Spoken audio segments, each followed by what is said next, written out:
Hello and welcome again to another episode of Battle Ready. And today is a special episode. Yeah. So, you know, like many people, we're relatively new to the hobby. We've only been doing it for a couple of years, although we've been having a blast. Pew. And one of the things I wanted to talk about, or we wanted to talk about, was all of the different factions. How do you know which faction to choose? You know, coming from board games, I wanted to know which faction was good, right? Because I don't want to spend money and buy a bunch of models for a faction that sucks. Yeah. Now, if you're looking to go super hard into tournaments and, you know, win and do that sort of stuff, this might not be quite the right conversation. But what I can say as an absolute fact is if you, whatever models you like, whatever range you like, you can buy them and make a good list and have fun with anybody else in their list. There are no factions that are complete garbage. There are no factions that are super overpowered and they'll destroy anything they touch. Are there certain lists that are better than others? Yes. Sure.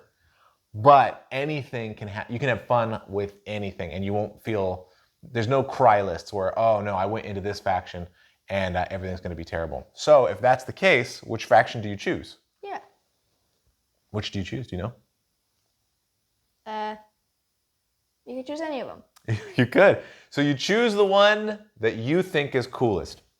That might be because you think the models are cool, something like the Idoneth Deepkin and their striking models. It could be because you think the lore is cool. It could be maybe you like playing the bad guys, so you're Chaos, or the good guys, so you're Stormcast, or anything in between.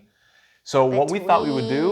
Like a sandwich. Like a sandwich. So what thought we would do is go through each and every faction. There are 24 as of this video right now. Nice. And we're going to go through each one, and Drake's going to give us 1 or 2 sentences about each faction, and hopefully, I'll fill in some details, and hopefully from that, you'll get an idea of what faction you want. Remembering, this isn't about power level, and in fact, from the way we play, from casual play, if you're getting together with buddies, or even going down to the local store, power level isn't a super high consideration. So you shouldn't really worry about that. What you should worry about are the lore and the models and what's going to get you invested, because Age of Sigmar, more than anything else, is a narrative game about telling stories on the tabletop.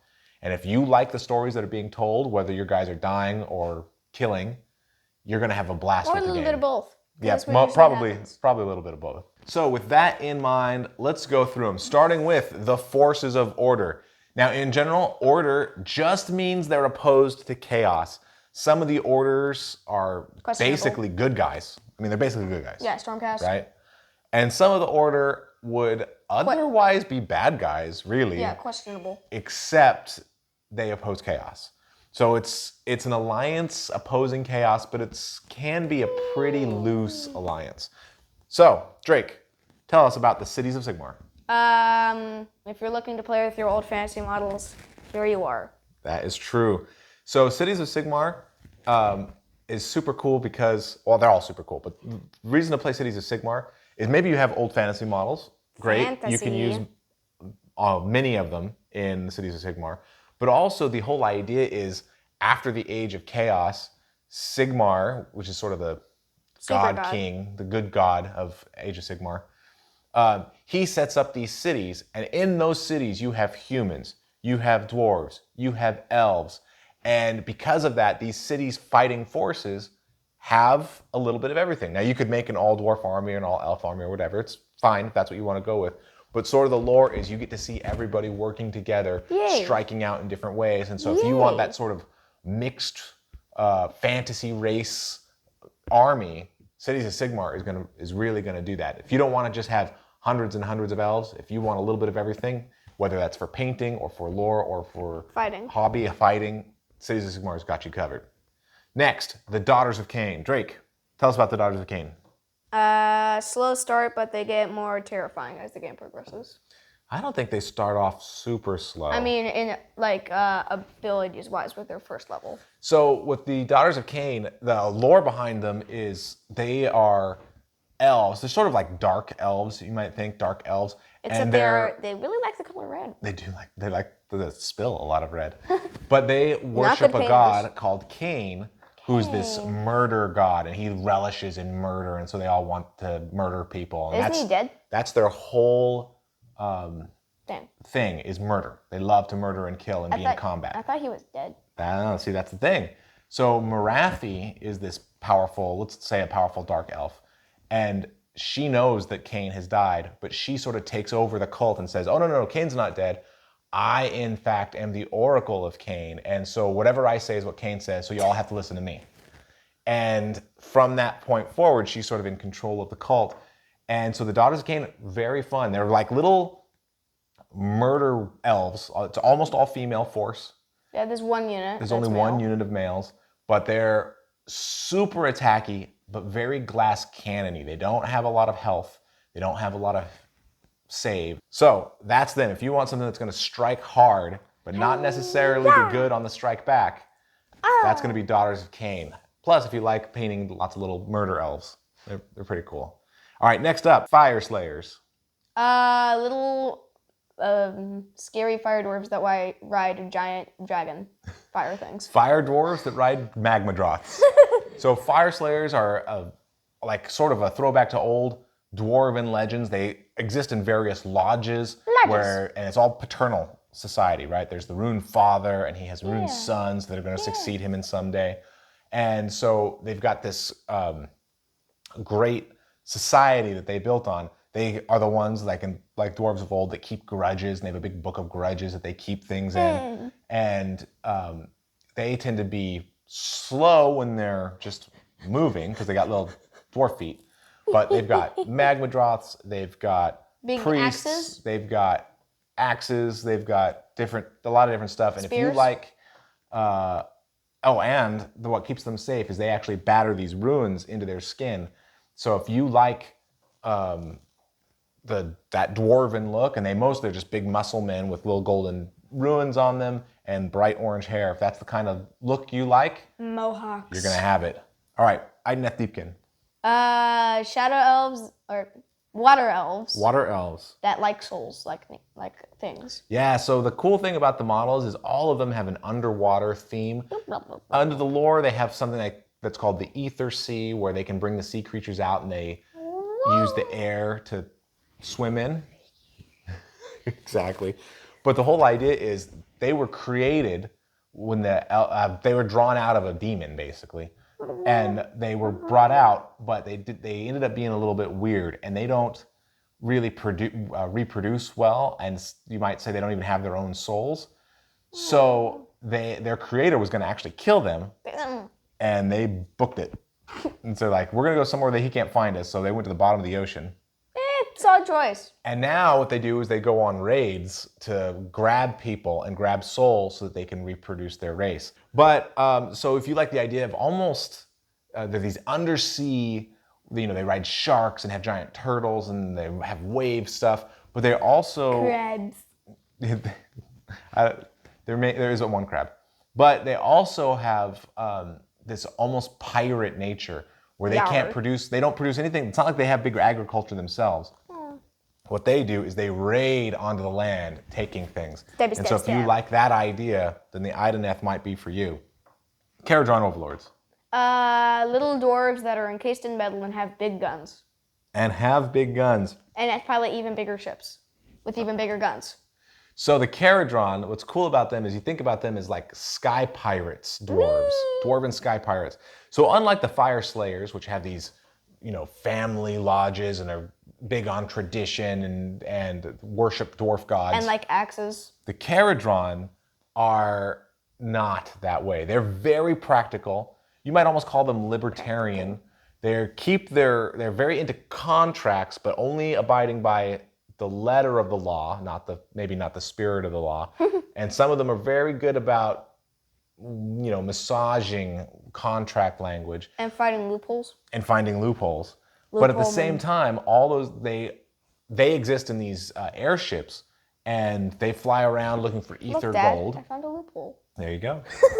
They drive around finding ether gold. Zoom. And so their whole society is very market-based, very contractual, and it's all very merit-based. Money. You are good not because you're the son of the Rune Father. You're good because last time you went on an expedition, you brought home a lot of money, basically. Money. So they've got this freewheeling, again, almost piratey nature. So many pirates. It's up in the air. Air pirates and sea pirates. You got all the pirates you want. Earth right? pirates? All right, Lumineth.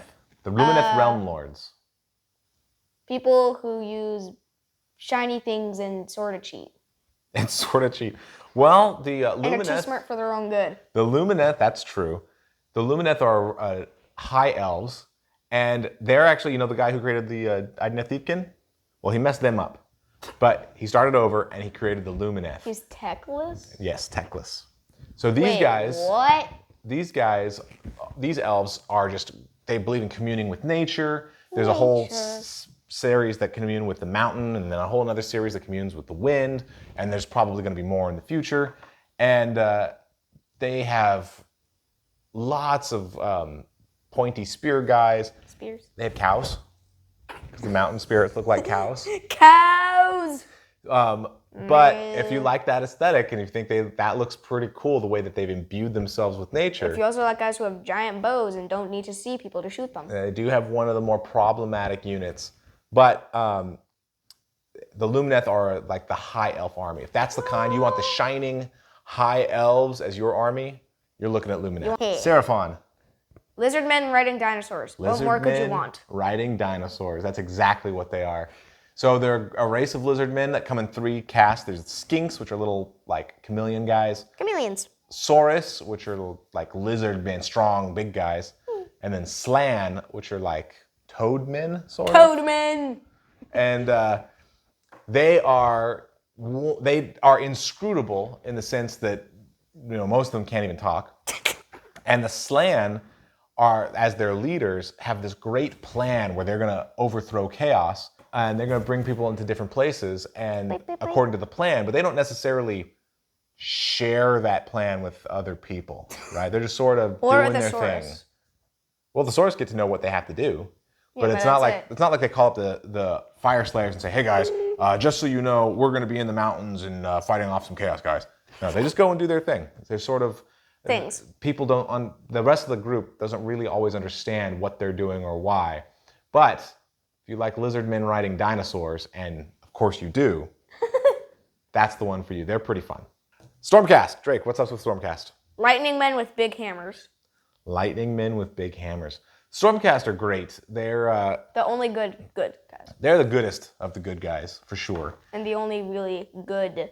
Well, Cities of Sigmar is going to be good, too. Yeah. But Stormcast, basically, Sigmar takes these people that have been, heroes, mortal heroes, who are fighting chaos, and just as they're about to be struck down, he zaps them and sucks them up to his realm called Azir. It's like Zeus. And there he forges them into these soldiers, these super soldiers that have lightning in their blood. And they become like half men, half god almost, little Herculeses, right?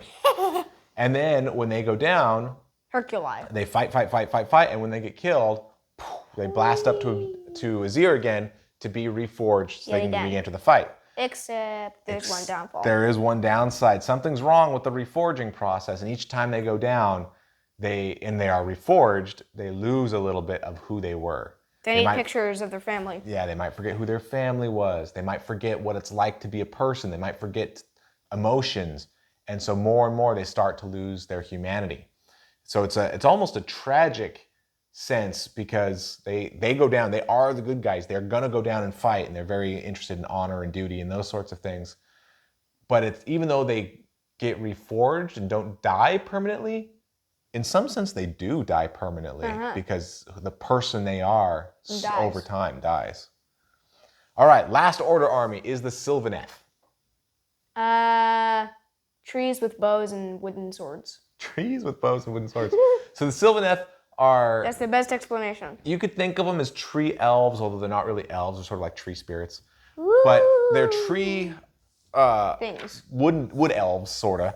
And they show up. You have different terrain features. Well, actually one terrain feature, but you'll have a lot of it. of different trees everywhere that awaken, and then your guys can move in and out, and they can get bonuses when they're near the trees. They are trying to protect primarily the realm of life is where they're strongest, and they're trying to protect nature and wooded areas. Plus, they get their god. And they have access to Alariel, the Everqueen, who's sort of the god of What happened to that flute player model? He's still out there. So that shows you Order, who is in some sense the good guys, but really like when you worship a murder god. Probably top 3. When you worship a murder god, you're not really a good guy, no. Right? So these are just the ones that oppose chaos. Yeah. Speaking of which, let's turn to chaos. So, Drake, Beasts of Chaos. Mutated monstrosities. Mutated monstrosities. So whereas a lot of humans fall to chaos and become corrupted, the Beasts of Chaos, and humans often follow a particular chaos god, the Beasts of Chaos sort of worship chaos in its most primal form of just randomness and the loss of order and entropy and those sorts of things. And they all take the form of various beast men. So you have, minotaur-looking guys, and you have like bird-looking guys, and you have different creatures. So if you want beast, and the whole thing is, there's a lot of them, and you can have some of them kill themselves in order to summon more of them. Oh! Right? Blades of Khorne. Guys that die fast and like to kill things. They don't all die fast. Usually. So Khorne is the chaos god of war and battle. He's the blood for the blood god guy. And slicing things. So like meat. What's interesting with Khorne is the army is almost, in fact, it might be entirely melee. It's a melee army. And Khorne hates magic, so you won't have any magic to speak of. No hero face for you. They have priests, so they can cast or chant prayers, and they do have invocations.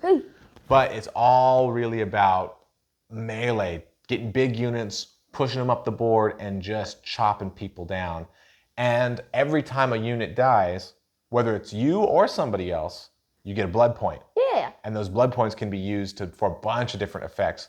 And one of the cool things about it is, even if you're losing and your guys die, you think, my marauders died. Well, blood type point. I got a blood point. Sort of cool. Now we summon a greater demon. So at least even when you're losing, you're getting something from it. So that's sort of a fun one. Disciples of Tzeentch. Magic men who skip leg day. Skip leg day? Yeah, I got little chicken legs. So Disciples of Tzeentch, there's another chaos god, in this case Tzeentch, who's sort of the god of magic and mystery. If you like cheating, this might be the army for you. All of his rules involve cheating. So he has, everything's spells, everything's magic. So almost all your units are going to be wizards. They're all going to be able to cast spells.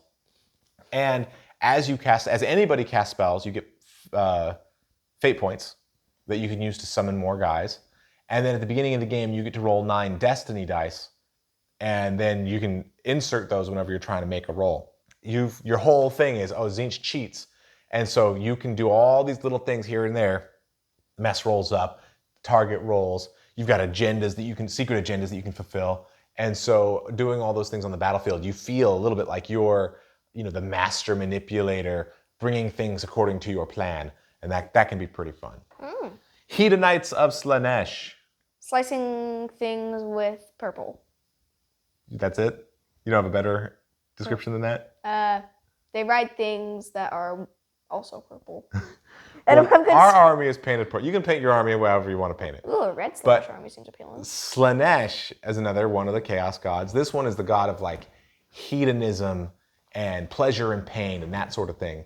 And so all the Slaaneshis, whether the demons or the humans, are all just, little gross people who exalt in pain and punishment, both for themselves and for others. They're also very vain, and they want to be the best. And a lot of them, I'm the best. at least on the tabletop, show they're the best by being great warriors or trying to be great warriors. And so you get this idea of these guys that are very want to be pristine. They're almost like the dark vision of the high elves, right? They think they're better than everybody else, but they take it to a sinister level where they're looking for the dark depravity of it all. And like the other Chaos Gods, this one can summon new things in. So you tend to start with not a whole lot on the board, but as the game progresses and as you wound people and make you get depravity points as their suffering increases, and you can bring on more demons. So many. All right, what about the Maggotkin of Nurgle? Gross people who move really slow. Gross people. So Nurgle is the fourth and final major chaos god. There's more. There's one more. And he's the god of disease. So everything is disease and pus and pestilent. And so all his guys are super fun and cool looking because they're all gross and you get to put slime on them and stuff. Wow. And on the table, one of the things is, even though they're all sickly, the Nurgle blesses his children, that as they carry his diseases, they actually get heartier, right? And so the Nurgle army tends to be very slow, but also very hardy, where they're strong. And hard to bring down. Singular unit. And so you have that going over time, and everywhere they go, they spread disease, and people get sick and die. Not them, but whoever their opponents are. All right, sort of the honorary chaos god of the Skaven. Drake, who are the Skaven? Ratmen that like glowy stones.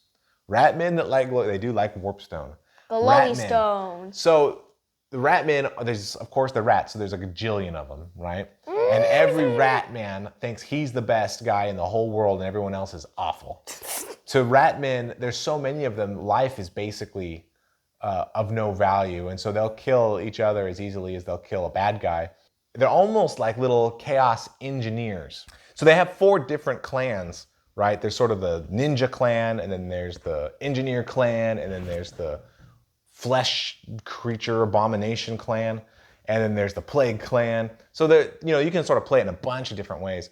But the whole idea of it is they're Ratmen, and they're just gonna swarm. If you like having lots and lots of models on the table, then probably your best bet is the Skaven. All right. Last chaos, slaves to darkness. Drake. People who don't choose one specific god. Yeah, so these are guys who worship chaos, but they sort of worship all the chaos gods together.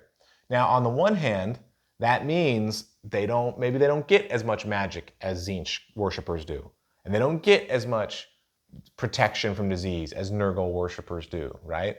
But by the same token, they get a little bit from everybody. You end up with a fairly powerful, well-rounded force, but the whole idea is they are servants to the Dark God, and they are going to conquer and bring chaos with them. All right, those are 2 big ones. Those are 2 big Grand Alliances. Now we're going to hit the 2 small ones, and should go a little quicker. Death, the Grand Alliance of Death. Basically, all these guys are ruled by Nagash, the god of death, starting with the Flesheater Courts. Cannibals who think they're princes and kings and Knigets, but are really just cannibals that eat flesh. Is exactly right. So and really on the table, there are ghouls and cannibals and like these vicious monster things, right? But in their minds, in the lore, they think they're these chivalrous lords and ladies, and that's why even though on the table they look like these nightmare creatures, they have like regal kings and courtiers as their names, because that's how they see themselves. They see themselves as these a royal army that goes out and fights and then feasts afterwards, but really they think they're eating grapes, but really they're eating the toes. People that they're eating toes. But really, they're eating toes. What? Same size. So they have, I think, one of the coolest lores of all the armies. If you like ghouls and macabre sort of stuff, that would be a good place to go. Nighthaunt. Ghosts are really scary and sort of hit in our horde. So Nighthaunts are the ghost faction, right? Ooh. When did they come up? 2.0, when the Necroquake happened. The Necroquake.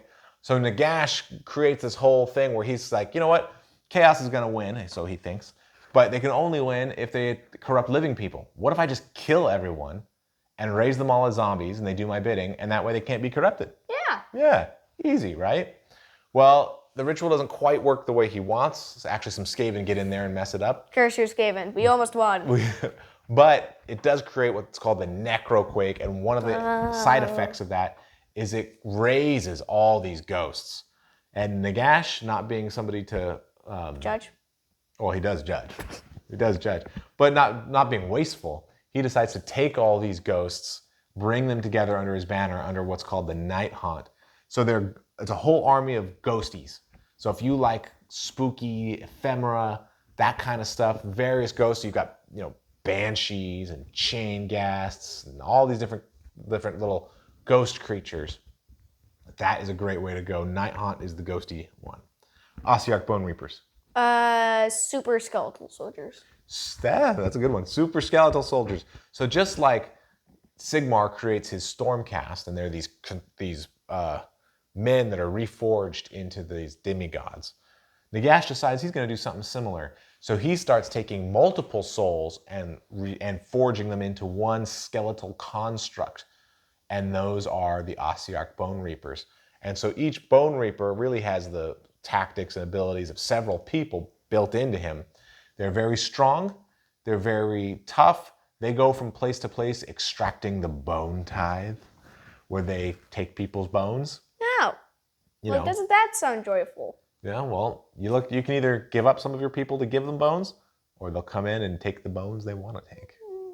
But they're going to come in and do that. And so you've got death warriors that are almost regimental, right? You've got your Mortek Guard, and you've got different things. They have abilities like Shield Wall. And they work on a different system than most of the rest of the game, where you don't use command points. You have relentless discipline points. And so you're operating slightly different from everybody else, and it opens up different interactions. And then the last death army is the Soulblight Gravelords. Vampires with zombies with smaller humans. There aren't any humans. I guess unless the necromancer's human. Yeah, a singular human. Anyway, the Soulblight Gravelords in general are like the great... If Nagash wasn't there, they'd be the leaders of death. For the most part, they're led by vampires, and you might have single vampires that are very powerful. You might have multiple vampires like Blood Knights that are all very strong. And then they raise up zombies and skeletons to fight for them. And so you tend to get lots and lots of zombies and skeletons, along with lots, a smaller number of vampires. And you can play, again, right? You could have the kind of game where you've got a couple of vampires and then hordes of undead that they're just constantly raising and fighting with and raising and throwing at you. Or you could play a little bit more elite, where you've got a couple of zombies and they're great, zombie dragons and terrorgeists and things like that. Or Blood Knights, where the vampires themselves are marching into combat. But it's a very vampire court, almost regal army, in that it tends to sort of shake out that you have a couple of generals and then a mass of dudes. Yes, with your hand raised, Drake. And this time they aren't demented to think they are regal. That's true. The demented Flesheater Court guys, those came from a vampire that was crazy, and he passed his craziness on. And so they turned into ghouls instead of vampires, really. And the Soulblight Gravelords are more like your classic vampires. Yeah. All right, that leaves us with just one Grand Alliance. Drake's favorite Grand Alliance, Destruction. Yeah! All right, Gloomspite Gitz, what are they all about? Gibbering maniacs that write things that go boing and have friends that go smash. Things that go boing. So the Gloomspite Gitz is basically your goblin army, right? They're a little bit wacky. They have units like the Gobapalooza, which is a little bit wacky. They're really fun to see on the table. They have sort of 4 different elements, where you've got your giant hordes of goblins. You've got your squig riders, and squigs are like these orange, or whatever color you want to paint them, but these balls with legs and teeth is basically what they are. And tails. Don't forget the tails. They do have tails. Then you've got spider riders, and so you've got this whole spider faction. And then you've got trolls. And the trolls are pretty dumb, intelligence-wise, but they hit pretty hard. They can do some work, those trolls. Says every video I ever use Gloomspite. And they also follow the bad moon. So when the bad moon comes, they all just get all gibbery, and they come out of their holes and start striking out to attack. Mm-hmm. Ogres. Big fat people with guns or Some of them have guns. saber-toothed tigers. Yeah. And they eat people in pots. That's the key with ogres. They're always hungry, and they just want to keep eating. And they have rituals around eating. No! What's up? Maybe we just need to buy them a sub sandwich. Maybe. I think they could eat more than one. Maybe we need to buy them 50 per ogre. Maybe they would just go in there and eat the people who make the sandwiches. And then the sandwiches. There you go. Too many sandwiches. And so they sort of break down into two sub-factions, really. There's the Mawpot guys, which are like a normal troop. So you've got, your normal fighters, and you might have some shooter guys, and they go along trying to eat people. And then you've got the Beastclaw Raiders, which are way more elite because they ride these big, like, Stonehorns and Tuskguards. They're like big mammoths, right? And they ride around on these mammoths, crushing things. But you might only have 6 models. 6 models, maybe. Hooray! Maybe a few more if you bring in some of the little ones. There's a couple of little ones that you can bring in. Little guys, little guys. But if you like that idea of big fat ogre boys that are going to come in and eat and stomp, that's a good way to go. All right, Orruk Warclans. First third of them, Iron Jaws. All right, the Orruk Warclans are basically going to 3 sort of main sub-factions. Iron Jaws, what are the Iron Jaws like? Big shiny armor and even bigger and shinier axes. Whoa, I don't know about bigger. Bigger, yes. I don't know about shinier. They Shinier don't even with have blood. axes, they have choppas. Yes. Shinier with blood. Glistening, let's say. Glistening. But the whole idea is that these are orcs that they're the meanest, they're the toughest, they've coated themselves in armor, which is really just metal plates that they've beat together, right? And their whole thing is they're going to move forward and kill. And each of the factions get sort of a special ability. And for them, they get one called Mighty Destroyers, where in the hero phase, depending on how far they are, they can move or charge. But in the hero phase, you can keep marching them up the board. And so they're just going to get into it and start a scrap. Mm-hmm. All right, scrap? who else? Scrap. Who else? Bone splitters. Bone splitters. What are the bone splitters like? Sticks that are bones, and going wild and having tattoos. Yep. So they're often called the savage orcs, where they are just, you might think of them as almost primitive in that they don't wear a lot of armor. No, They don't wear a lot of clothes at all, actually.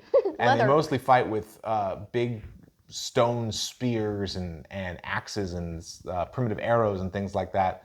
And their whole thing is they love to go and hunt. They're going to hunt the biggest monsters and bring them down and chant. And their tattoos give them protections. Somewhat. Yeah. And what about the last one? Cruel boys. What do the cruel boys do? Lying, cheating scumbags. Lying, cheating scumbags. So the cruel boys, their whole deal is they put poison on their weapons, and they have a lot of ranged as well.